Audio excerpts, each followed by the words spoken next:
यहाँ इस गाथा में यही अभिप्रेत है कि सहज सुख का साधन भूत यह महाप्रत्यक्ष ज्ञान ही उपादेय है। अब इसमें दो शब्द बहुत मार्मिक है। एक तो सहज सुख का साधन भूत, जो ब्रह्मचारी शीतल प्रसाद जी ने एक किताब लिखी, उसका नाम रखा उन्हें सहज सुख साधन। अभी सहज सुख साधन शब्द कहीं भी अपने इतना पढ़ने में आता ना, कहीं अन्यत्र देखने में नहीं आया। तो ये उनने पढ़ा होगा, इस पर उनका उपयोग बहुत स्थिर हुआ होगा, तो उनको वो नाम अच्छा सूझा। सहज सुख साधन किताब का नाम उन्होंने रखा सहज सुख साधन। और दूसरा महाप्रत्यक्ष ज्ञान। प्रत्यक्ष में भी महा, ये जो महाशब्द है ना, हर जगह कोई अच्छा नहीं होता है। यहाँ तो बहुत ही अच्छे के अर्थ में है, लेकिन महापंडित, महावैद्य, ये अच्छे नहीं होते, इनका अर्थ अच्छा नहीं होता है, जानते हो। वहाँ महा लगा दें तो वो हो जाता है वैद्यराज नमस्तुभ्यम तुम इमराज वृकोदरः इमराज प्राणा हरति तुम प्राणान धनानि च। आया समझ में कि नहीं? हे वैद्यराज, राज वैद्य है ना, महावैद्य हैं। नमस्तुभ्यम, तुम्हें नमस्कार हो।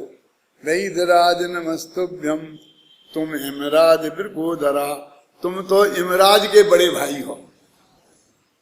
है? क्यों? कि इमराज तो अकेले प्राण हरता है, तुम प्राण भी हरते हो, धन भी हरते हो। ध्यान से मैं समझे ना। वैद्यराज नमस्तुभ्यम तुम इमराज वृकोदरा, वैद्य प्राणान हरति, वैद्य प्राणान हरति तुम, वैद्य नहीं इमराज, प्राणान हरति तुम प्राणान धनानि च, प्राण को भी हरते हो। तो वहाँ राज शब्द है, महा शब्द है, ये ऐसे व्यंग्य के अर्थ में भी आता है?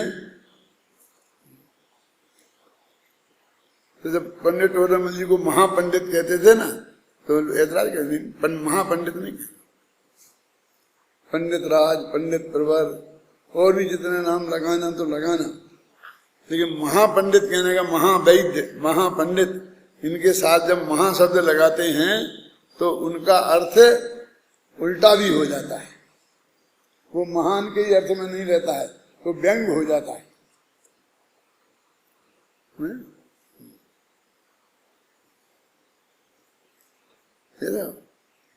ये तो पोंगा पंडित है। पोंगा पंडित का मतलब क्या होता है जानते हो? हंस क्यों रहे, जानते हो उसका अर्थ क्या होता है? पोंगा पंडित जो कहते हैं, तो उसका जो वर्तमान में अर्थ चलता है वो तो जानते ही होगे ना, हैं? लेकिन वो वास्तव में पुंगव है ना। पंडित प्रवर, पंडित पुंगव, ये सब श्रेष्ठ के अर्थ में है। अब वो बिगड़ते बिगड़ते उसके बोलते हैं अर्थ लाघव, विज्ञान के हिसाब से है ना, भाषा विज्ञान के अर्थ का लाघव हो जाता है। वो जिसका बहुत महान अर्थ होता है, फिर धीरे धीरे उसका अर्थ कमजोर पड़ जाता है। यहाँ महाप्रत्यक्ष शब्द का प्रयोग सकल प्रत्यक्ष अर्थात सर्वदेश प्रत्यक्ष के अर्थ में किया गया है। शास्त्रों में अवध ज्ञान और मन पर ज्ञान को भी प्रत्यक्ष माना गया है, पर ये दोनों ज्ञान देश प्रत्यक्ष हैं। मात्र रूपी पदार्थ को ही जानते हैं, पुद्गल को ही जानते हैं, आत्मा को नहीं जानते। अतः ये देश प्रत्यक्ष ज्ञान सहज सुख के साधन नहीं है। पर के संयोग बिना आत्मा सहित लोकालोक को जानने वाला केवल ज्ञान ही सहज सुख का साधन है। यह बताने के लिए ही यहाँ महाप्रत्यक्ष शब्द का प्रयोग किया गया है। इन गाथाओं में सब कुछ मिलाकर मात्र इतना ही कहा गया है कि इंद्रियां, प्रकाश, उपलब्धि, संस्कार आदि परद्रव्यों के सहयोग से होने वाला ज्ञान परोक्ष ज्ञान है, और पर के सहयोग के बिना सीधा आत्मा से होने वाला ज्ञान प्रत्यक्ष ज्ञान है। पराधीनता का सूचक परोक्ष ज्ञान अतीन्द्रिय सुख का कारण नहीं हो सकता। अतीन्द्रिय सुख का कारण तो अतीन्द्रिय प्रत्यक्ष ज्ञान ही है। संसार तत्व प्रज्ञापन महाधिकार, उसमें सुखाधिकार चल रहा है। गाथा 59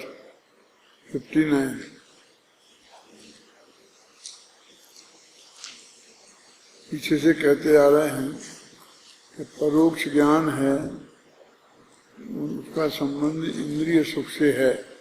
इंद्रिय ज्ञान का संबंध इंद्रिय सुख से है और अतीन्द्रिय ज्ञान का संबंध अतीन्द्रिय सुख से है। अब इसमें निष्कर्ष के रूप में कहते हैं कि पारमार्थिक सुख माने असली सुख तो प्रत्यक्ष ज्ञान वाले की ही है। प्रत्यक्ष माने महाप्रत्यक्ष, वो केवल ज्ञान वाला प्रत्यक्ष, उसके जिसके अतीन्द्रिय ज्ञान है उसके वास्तविक सुख है। गाथा में इतनी बात ही कही है और टीका में फिर अतीन्द्रिय ज्ञान वाले सारे विशेषणों के साथ में क्यों है उसमें सुख सहेतुक सिद्ध किया है और फिर परोक्ष ज्ञान वालों को क्यों नहीं है उसमें भी हेतु देकर के सिद्ध किया है। फिर निष्कर्ष निकाला है। इस तरह उतनी सी ही बात को रिपीट करके 3 तरह से व्यक्त किया है। देखो पढ़ो। जादम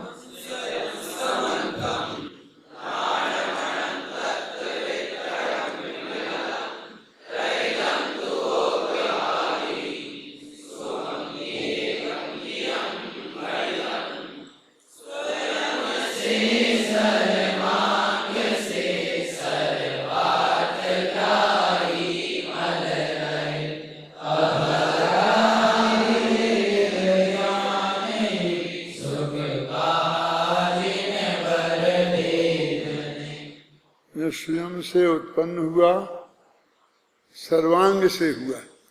मतलब जैसे अपना आँख से देखते हैं, कान से सुनते हैं, ऐसा नहीं है। आत्मा के जो असंख्यात प्रदेश हैं तो हर प्रदेश से उनका ज्ञान होता है। तो वो सर्वांग से, स्वयं से, सर्वांग से और सर्वार्थ ग्राही, संपूर्ण पदार्थों को एक साथ ग्रहण करने की सामर्थ्य वाला और मल रहित, 4 घातिया कर्म रूपी मल से रहित है और अवग्रहादि विरहित। अवग्रह ही अगवाय धारणा जैसा कर्मिक ज्ञान नहीं होता है। ऐसा ज्ञान ही वास्तव में जिनवर देव ने उसे ही सुख कहा है। अब इसको ज्ञान और सुख को अभेद नय से एक ही कह दिया। चाहे अतीन्द्रिय ज्ञान कहो चाहे अतीन्द्रिय सुख कहो, एक ही बात है। अतीन्द्रिय ज्ञान जिसको प्राप्त होगा वो गारंटी से अतीन्द्रिय सुख वाला है और जिसे अतीन्द्रिय ज्ञान नहीं है उसे अतीन्द्रिय सुख भी नहीं है। अब शुरू की 3 पंक्तियों में एक कैसे है हेतु से बताते हैं। देखो, चारों ओर से, यह ना सर्वांग से का अर्थ है, चारों ओर से, स्वयं उत्पन्न होने से, अनंत पदार्थों में विस्तृत होने से, विमल होने से, अवग्रहादि से रहित होने से, प्रत्यक्ष ज्ञान एकांतिक सुख ही है। ये इतने 5 हेतु दिए। चारों ओर से, स्वयं उत्पन्न होने से, अनंत पदार्थों में विस्तृत होने से, विमल होने से और अवग्रहादि से रहित होने से, ये 5 विशेषण दिए हैं। तो प्रत्यक्ष ज्ञान एकांतिक सुख है, यह निश्चित हो। एकांतिक माने वो सुख ही है सर्वथा, उसमें ऐसा कथनचित नहीं लगेगा कि कथनचित सुख है कथनचित दुख है। जैसे मन लगाते हैं कि जीव कथनचित सुखी है कथनचित दुखी है, संसार में रह रहा है, मुक्ति में सुखी है, संसार की अपेक्षा दुखी है, अथवा जो अभी मोक्ष के मार्ग में चल रहा है तो जितनी कसाओं का अभाव हो गया उतना सुखी है, और जिन कसाओं का उदय अभी विद्यमान है उतना दुखी है, वो अपेक्षाएं लगाते हैं। तो वो कोई अपेक्षा नहीं लगाना, तो एकांत से सुखी ही है। ऐसा एकांत से लगाने से एकांत नहीं हो जाएगा। जब लगता है हम जैन धर्म अनेकांतवादी हैं और वो एकांत नहीं मानते हैं, तो ऐसा दोष इसमें नहीं लगेगा, क्योंकि एकमात्र अनाकुलता ही सुख का लक्षण है। सुख का लक्षण अनाकुलता है। ये तो अपने छड़ेला से शुरू हुआ था, तो बराबर हर शास्त्र में आता ही जाता है ना, है? सुख आकुलता बिन कहिए, प्राकुलता सिम्मा ही न ताते, सिम्मा के लागे होते, वहां से शुरू हुआ था। और हर शास्त्र में बार बार ये बात आती है। अब इसको ही नेगेटिव कह रहे हैं कि वो परोक्ष ज्ञान क्यों नहीं है ऐसा सुख, पर से उत्पन्न होने से, पराधीनता के कारण पर से उत्पन्न होता है, इसलिए वो पराधीन हो गया। असम्मत होने से माने वो चारों ओर से नहीं होता है, होने से अन्य द्वारों से आवृत होने के कारण, माने एक द्वार माने से आंख से खुला है तो यहाँ से सब बंद है ना। एक तरह से मान लीजिए अपने घर है तो चारों तरफ से खुला हो, चाहे जहां से बाहर निकल जाओ, और एक ही दरवाजा हो, है ना, तो उसका एक ही दरवाजा है। मात्र कुछ पदार्थों को जानने से, उसके बाद ही वो कुछ पदार्थों को जानेगा, सबको नहीं जानेगा। तो अन्य पदार्थों को जानने की इच्छा के कारण अभी दुखी है वो, क्योंकि अनंत भगवान को सबको एक साथ जान लिया और किसी को जानने की इच्छा नहीं है, तो डबल इंतजाम हो गया ना।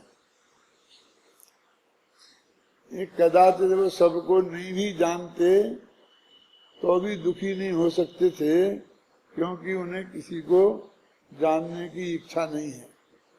और किसी को जानने की इच्छा भी होती तो भी दुखी नहीं हो सकते थे, क्योंकि उनको सबको जानते हैं प्रति समय, तो इच्छा की पूर्ति हो जाती।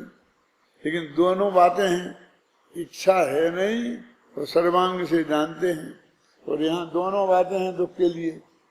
तो इच्छा सारी दुनिया को जानने की है और जानते बहुत लिमिटेड को है ना। समल होने के कारण, असम्यक्त अवबोध के कारण,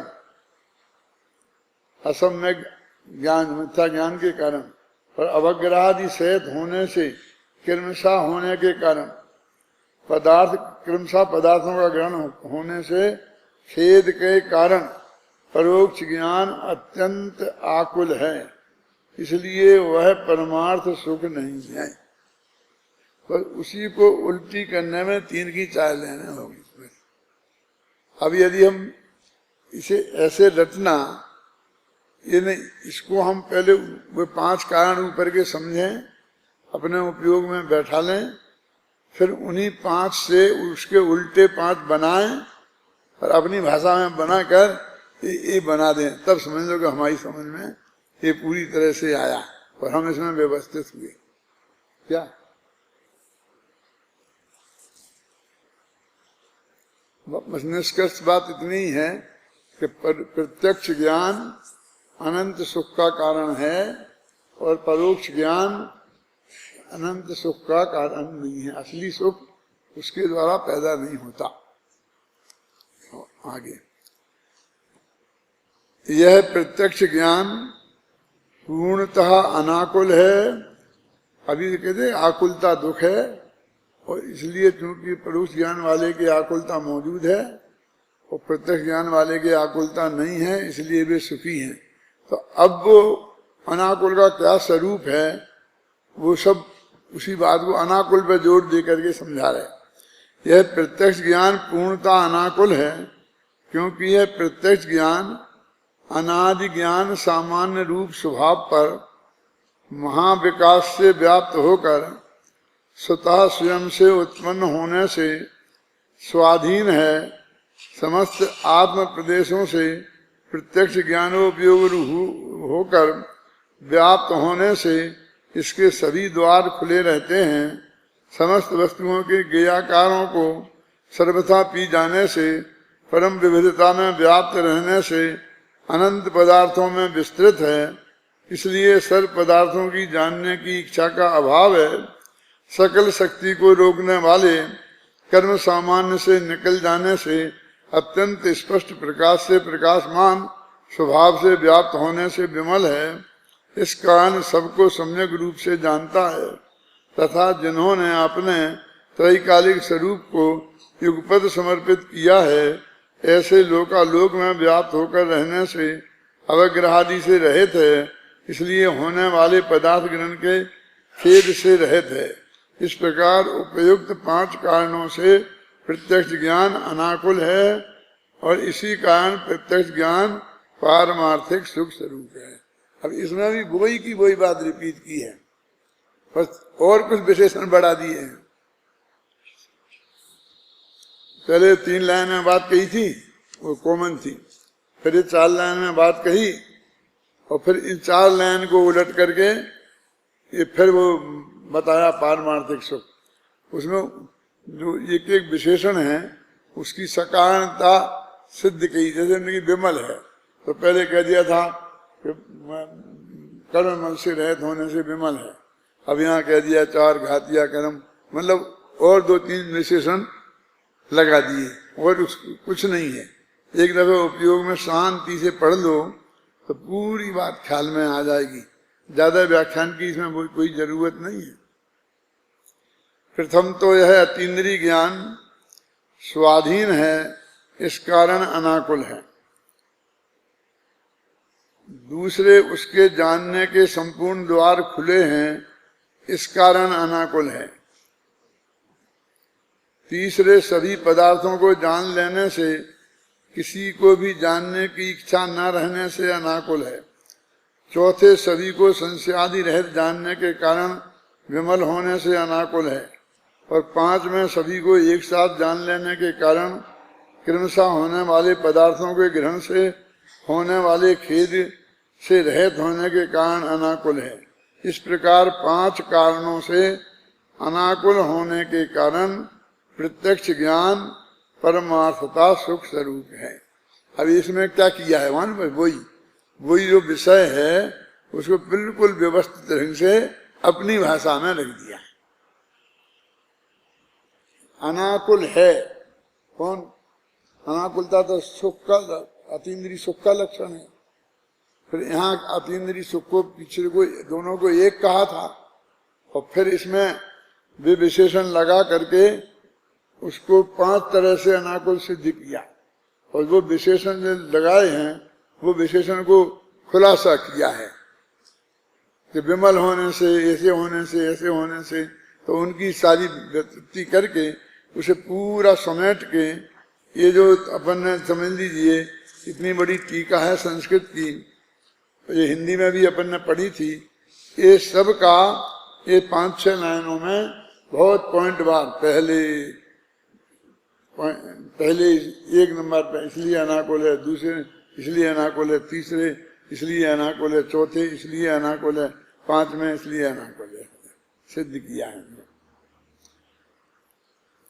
इसके विरुद्ध परोक्ष ज्ञान पराधीन होने से आकुलतामय है, अन्य द्वारों से अवरुद्ध होने के कारण आकुलतामय है, पूर्ण ज्ञान न होने से शेष पदार्थों को जानने की इच्छा के कारण आकुलित है, समल होने से संसादि के कारण आकुलित है और वग्रहादि पूर्वक जानने से कारण क्रमशः जानने के खेद से आकुलित है। इस प्रकार उक्त 5 कारणों से परोक्ष ज्ञान अत्यंत आकुलित होने से सुख स्वरूप नहीं है। इस प्रकार यह निश्चित हुआ कि अतीन्द्रिय प्रत्यक्ष ज्ञान अर्थात केवल ज्ञान अतीन्द्रिय सुख स्वरूप होने से उपादेय है और इंद्रिय ज्ञान रूप परोक्ष ज्ञान सुख स्वरूप नहीं होने से है। फिर इसे रिपीट कर दिया, क्या है, क्या अर्थ करें बोले इसका? पढ़ो शांति से तो 3 दफे में तो याद हो जाए, 3 दफे रिपीट हो गए, वही बात आ गई।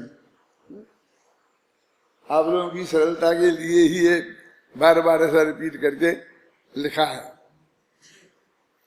विगत गाथा में जोर देकर यह कहा है कि अतीन्द्रिय प्रत्यक्ष ज्ञान अर्थात केवल ज्ञान पारमार्थिक सुख स्वरूप है। और अब इस गाथा में उक्त कथन में आशंका व्यक्त करने वालों का समाधान कर रहे हैं।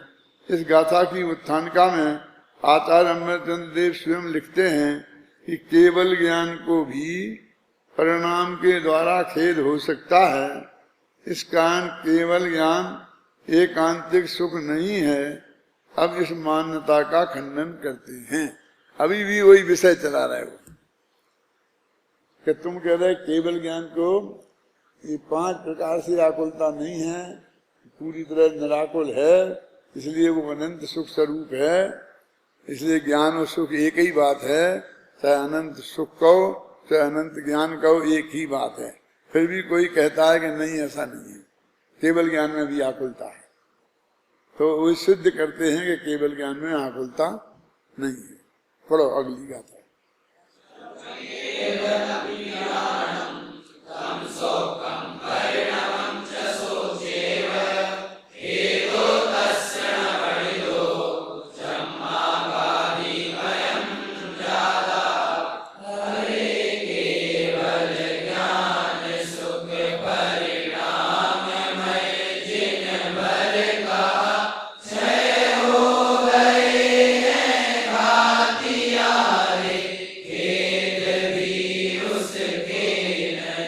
क्या कहा? 2 बातें कह दी। तो भगवान ने ये बात कही है कि केवल ज्ञान के रंच मात्र भी आकुलता नहीं है, वो पूरा सुख है। और आकुलता के उत्पादक जो अंतरंग निमित्त है ना, घातिया कर्म, विचारों कर्म घातिया कर्म का अभाव हो गया है। इस कारण कोई भी आकुलता का कारण वहां विद्यमान नहीं रहा। वास्तव में हम इन दोनों बातों के लिए आगम पर आधारित हैं। कौन? हत्या कर्म का अभाव हो गया है और अरहंत भगवान ने कहा है। यानी ये दोनों हेतु दिए ना इस गाथा में। कौन से हेतु हैं? आगम सत्य, माने ये दोनों बातें हमने आगम से जानी है। यदि हम आगम को नहीं मानते हैं तो दोनों हेतु साबित नहीं होते हैं। इसलिए उन्होंने निष्कर्ष के रूप में कह दिया तो केवल ज्ञान होने के बाद तुम बिल्कुल भी कल्पना मत करो कि उन्हें रंच मात्र भी दुख होगा, क्योंकि भगवान ने ये कहा है कि केवल ज्ञान के साथ जो सुख होता है उसमें रंच मात्र दुख नहीं होता। और उसका जो प्रतिबंधक कारण घातिया कर्म का उदय था, वे घातिया कर्म का क्षय हो गया है। माने उपशम वगैरह नहीं हुआ, क्षय उपशम नहीं हुआ, क्षय हो गया है।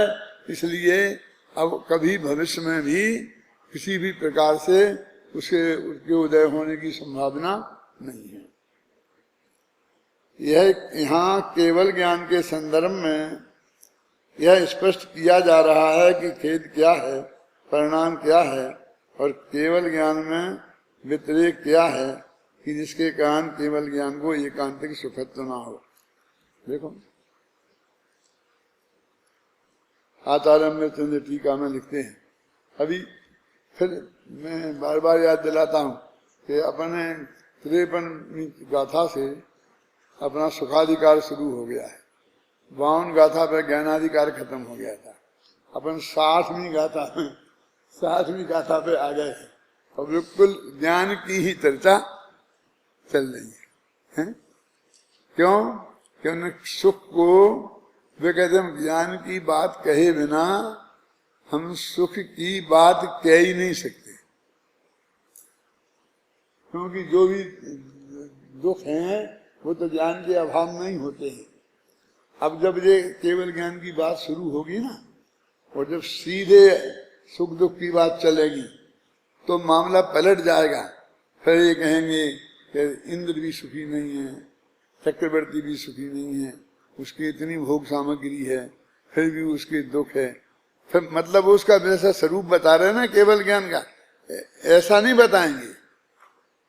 वो उनके दुख नहीं है, फिर ए रामायण शुरू करेंगे हैं? और जिसे हम सुख कहते हैं ना, वो अभी आपने पाठ में तो बोली थी,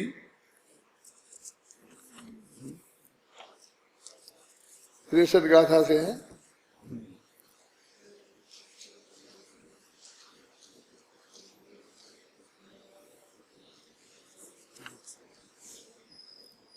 नरपति सुरपति असुरपति इंद्रिय विषय दबदाह से पीड़ित रहें सह सके ना।